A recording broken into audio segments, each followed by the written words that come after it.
Introduced at the same time as the iPad to compete with Apple. iPads are always the best tablets, but I think this time is different.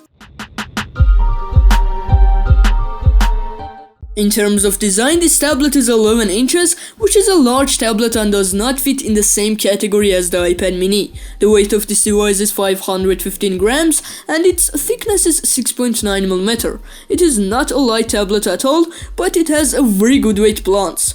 Xiaomi Pad frame, flat designed, that I personally do not like flat frame at all for large phones or tablets, but in general the tablet is not uncomfortable. The back panel is matte finish plastic, the frame is made of aluminum and the front panel is protected by glass and completely conveys the feeling of a premium tablet, but I wish the back panel was made of aluminum too. On the back panel are two camera lenses with flash in an oval frame in the corner. It has a minimalist and attractive design and reminds you completely of the 11 series flagships of this brand. On the front panel is a screen with very low margins and a selfie camera on top of it. About 83% of the front panel is the display, which is great for a tablet.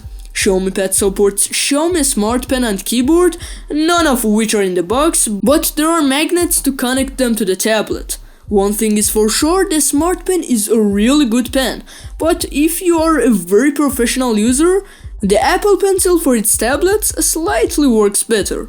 The display of Xiaomi Pad 5 Pro is IPS LCD with a resolution of 1600 to 2560 with a pixel density of 274 ppi. It supports HDR10 and Dolby Vision content and displays more than 1 billion colors. In terms of price range, this display is great. The colors are displayed very accurately and attractively, and the color separation is really great because it is 10 bits. It also has good black depth and contrast, but not as OLEDs. The brightness of this device is 500 nits and it is perfectly suitable for a tablet. The refresh rate of this display is 120 Hz and the touch sampling rate is 240 Hz, which result in a completely smooth performance. At the top of the frame is a capacitive fingerprint sensor that performs quickly and reliable, but is difficult to access. Definitely no one buys a tablet for the camera reason, but Xiaomi has tried not to make the camera of this tablet too weak. Xiaomi Pad 5 Pro uses a 13 megapixels main lens and a 5 megapixels depth of field.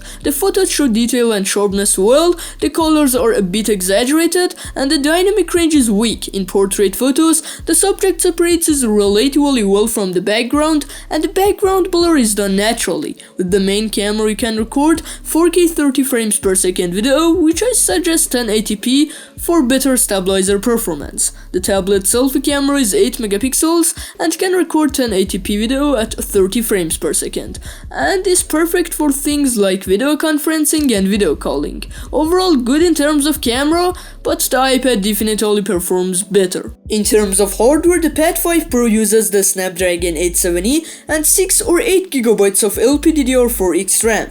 There are no lag or slowness in this tablet, and it performs even the heaviest tasks well, and has a stable performance, but in long-term use its body starts to warm up, which is not annoying and is normal. This device has 128 or 256 GB of UFS 3.1 memory and is not expandable. This tablet has Android 11 and MIUI 12.5 at the time of release and has software support for up to 3 years. Android tablet software is not like before and is really optimized for tablet size and can meet your needs of a tablet, but iPadOS is especially developed for iPads and has a smoother and much better performance. Inside the device is an 8600 mAh lithium polymer battery that works for 1 to 1.5 a day in semi-heavy use without the need for charging. It also supports 67 watts fast charging, which fully charges the tablet in 70 minutes, which is great.